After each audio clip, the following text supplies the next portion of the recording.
శ్రీ విఘ్నేశాయ నమః. శ్రీ గురుభ్యో నమః. మహాసరస్వతి నమః. నమస్కారం అండి.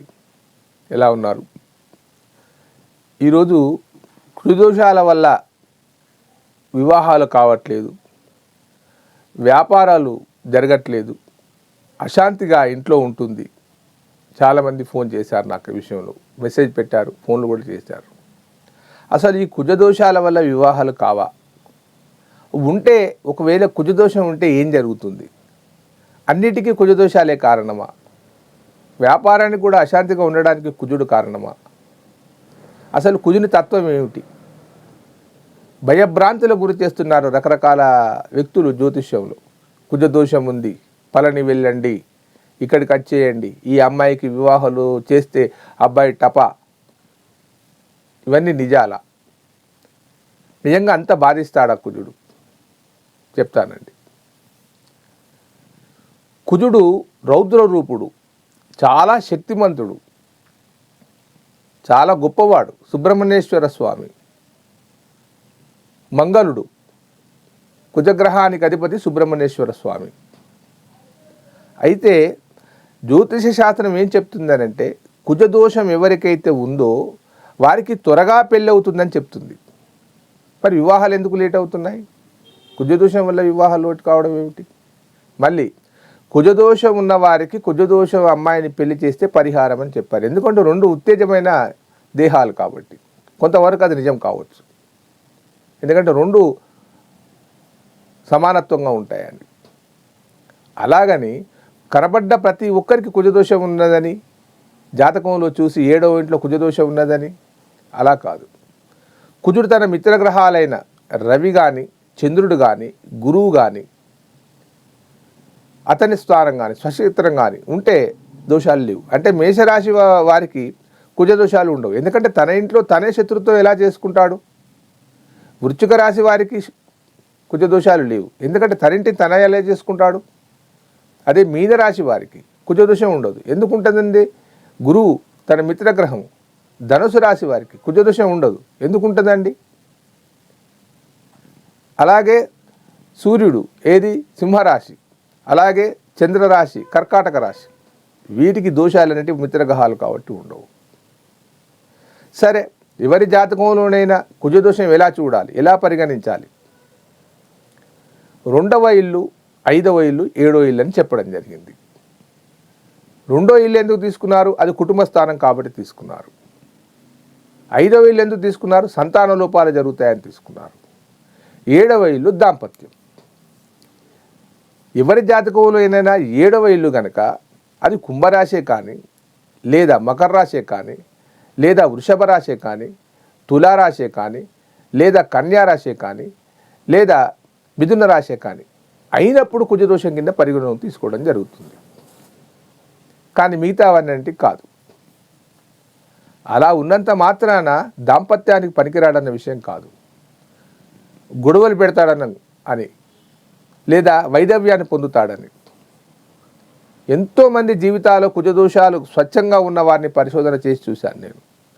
తరచూ భిన్నంగా కొంచెం ఉండవచ్చును, కానీ వాళ్ళు జీవితాంతం హ్యాపీగా ఉన్నారు. గొడవలు జరగవచ్చు, కుటుంబం అన్నాక గొడవలు జరగకుండా ఉండవు. అసలు గిచ్చి కయ్యాలు పెట్టుకునే కుటుంబాలు ఏవీ లేవు, గొడవలు లేని కుటుంబాలు ఏవీ లేవు. అది సరదాగా కూడా ఉండదు. దాన్ని తీవ్రస్థాయిలో జరిగేందుకు వేరే వేరే గ్రహాల కారణం కావచ్చు, అతని 5వ ఇల్లు కావచ్చు. కానీ కుజదోషాలు ఉన్నాయని బాధపడి వేల రూపాయలు, లక్షల రూపాయలు వెచ్చిస్తున్నారు, దాన్ని దోపరికం చేస్తున్నారు. కుజుడు కూడా ఒక గ్రహమే, అతను కూడా ఒక భగవంతుడే, సుబ్రహ్మణ్యేశ్వర స్వామి. దాన్ని ఆరాధన చేయండి. సుబ్రహ్మణ్యేశ్వర స్వామిని ఆరాధన చేస్తే ధర్మశాల ఎలాగైతే నీకు ఆపద వస్తుందని చెప్తున్నారో దాన్ని తీసేసే మార్గాన్ని కూడా చెప్పారు కదా. దానికి భయభ్రాంతులు కావాల్సిన అవసరం ఏముంది? లేదు. కుజదోషం అమ్మాయిని చూడగానే అబ్బో కుజదోషం ఉంది,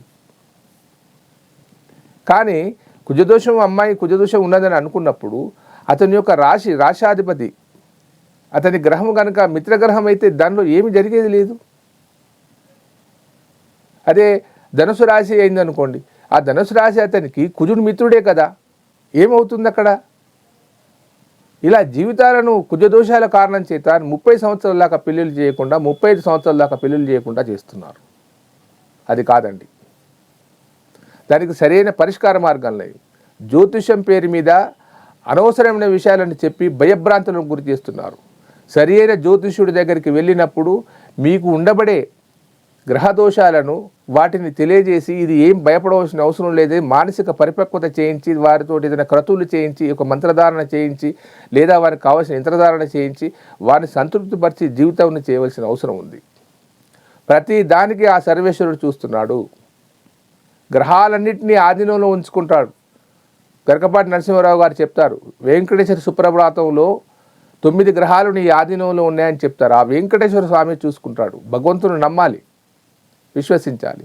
జ్యోతిష్యం అన్నది మనకు అవసరాలకు ఒక సుగమమైన మార్గాన్ని చూపెట్టడానికి కానీ దాని జీవితాలను నాశనం చేసుకునేందుకు కాదు. భయపడవలసిన అవసరమే లేదు. ఇకపోతే వ్యాపారంలో నష్టాలు వస్తున్నాయని చెప్తున్నారు. వ్యాపారంలో నష్టాలు రావడానికి ప్రధానంగా 5వ ఇల్లు 10వ ఇల్లు. 5వ ఇల్లు ఇంటెలిజెన్స్కు సంబంధించింది. ఎవరికైతే చాకచక్యము తెలివి జ్ఞానం ఉంటుందో వారే వ్యాపారాలు చేస్తే రాణించగలరు. తెలివి తక్కువ వాడు వ్యాపారం చేస్తే మునిగిపోతాడు. అదే 10వ ఇల్లు, అది వృత్తిస్థానం, వ్యాపారానికి సంబంధించింది. అక్కడ సరైన గ్రహాలు కనుక ఉండి ఏ వ్యాపారం చేసేవారికైనా కానీ సరైన గ్రహాలంటే ఏ గ్రహం ఉన్నా పర్వాలేదు, ఆ గ్రహానికి సంబంధించిన వ్యాపారం చేస్తున్నాడా. 10వ ఇంట శని ఉంటే రాజకీయ రంగం కానీ ఇంకా ఇతరత్ర నూనెలకు సంబంధించినవి కానీ బాగా పనిచేస్తాయి, ఇనుప సామాన్లకు సంబంధించినవి బాగా పనిచేస్తాయి. అదే 2వ ఇల్లు ఉన్నదనుకోండి, వాటికి సంబంధించిన వ్యాపారాలు చేస్తే బాగుంటుంది, ఉద్యోగాలు ఏవి చేస్తే బాగా ఉంటుంది. వాళ్ళే రాణించారు, ఆ గ్రహాన్ని బట్టే రాణించారు. కుజుడు ఉన్నాడు అనుకోండి, పరిశోధన రంగంలో కానీ ఎలక్ట్రిక్ రంగంలో కానీ అవన్నీ గమనించుకొని మనం ముందుకు వెళ్ళాలి. తర్వాత గోచార రీత్యా ఎప్పుడు మనం గోచారానికి చూసుకొని 4 నెలలు 5 నెలలు కాదు, జాతకాన్ని చూసుకోవాలి. ఎందుకంటే దశలు 10 సంవత్సరాలు 20 సంవత్సరాలు 16 సంవత్సరాలు 19 సంవత్సరాలు కష్టాలను నష్టాలను రెండింటినీ తెలియజేస్తుంది. దీర్ఘకాలిక ప్రయోజనాల గురించి మనం ఆరాటపడాలి, కానీ 2-3 నెలల జాతకాల గురించి ఎందుకండి.